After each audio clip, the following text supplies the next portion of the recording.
Hi friends, இன்றைக்கி நம்ம கிச்சனில் இட்லி மாவு, தோசை மாவு, டிஃபனுக்கு எதுவுமே இல்லாத டைமில் 10 நிமிஷத்தில் ஒரு ஈஸியான பிரேக்ஃபாஸ்ட் ரெசிபி எப்படி பண்ணுறதுன்னு தாங்க பார்க்க போகிறோம்.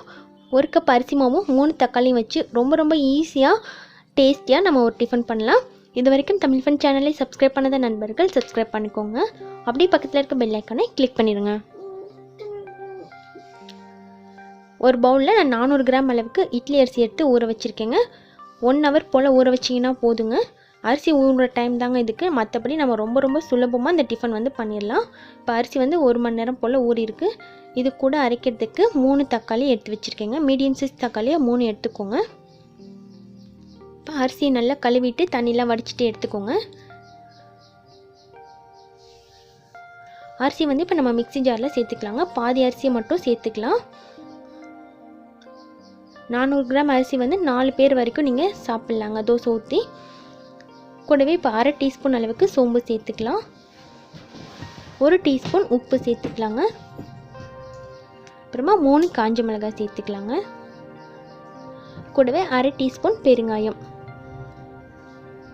சேர்த்துட்டு தேவையான அளவுக்கு தண்ணி சேர்த்து நல்லா நைஸாக அரைச்சி எடுத்துக்கலாங்க.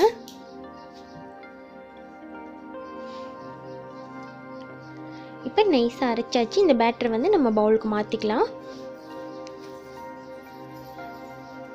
ரொம்ப சுலபமாக செஞ்சிடலாங்க. இந்த தக்காளி அடை தோசை வந்து மாவு புளிக்க வைக்கணும்னு அவசியம்லாம் இல்லை. இதை நம்ம அரைச்ச உடனே வந்து தோசை செஞ்சுக்கலாம்.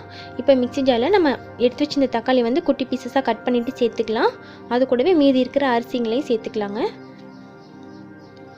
தக்காளி சேர்க்கும்போது தண்ணி வந்து கம்மியாக சேருங்க. தக்காளியில் இருக்க தண்ணியே வந்து அதிகமாக இருக்கும். கொஞ்சமாக தண்ணி சேர்த்து இப்போ அரைச்சிக்கலாம். இதே சேர்த்து நல்லா நைஸாக அரைச்சி எடுத்தாச்சுங்க. இப்போ 2 மாவையும் ஒன்றா சேர்த்துட்டு இப்போ நல்லா நம்ம மிக்ஸ் பண்ணிக்கலாம். உப்பு கரெக்டாக இருக்கான்னு செக் பண்ணிக்கோங்க. இப்போ நம்மளுக்கு தக்காளி அடை தோசைக்கான மாவு வந்து ரொம்ப சூப்பராக ரெடி ஆயிடுச்சுங்க. இதை அரைச்ச உடனே வந்து நம்ம மொறுன்னு தோசை ஊற்றி சாப்பிட்லாம். அவ்வளோ டேஸ்டியாக இருக்கும். குழந்தைங்களுமே ரொம்ப விரும்பி சாப்பிடுவாங்க. கலர்ஃபுல்லாகவும் இருக்கும். இப்போ நம்ம தவாவை நல்லா ஹீட் பண்ணிவிட்டு தோசை செஞ்சுக்கலாங்க. அடை மாதிரி மொத்தமாகவும் செஞ்சுக்கலாம். மெலிசான தோசைங்களாக செஞ்சாலும் நல்ல மொறுன்னு சூப்பராக வரும். மேலே இப்போ நம்ம 1 டீஸ்பூன் போல் ஆயில் சேர்த்துக்கலாம். சேர்த்துட்டு நல்லா கீழெல்லாம் செவந்து முருகி வந்ததுக்கப்புறமா நம்ம வந்து பிளேட்டுக்கு மாற்றிக்கலாங்க.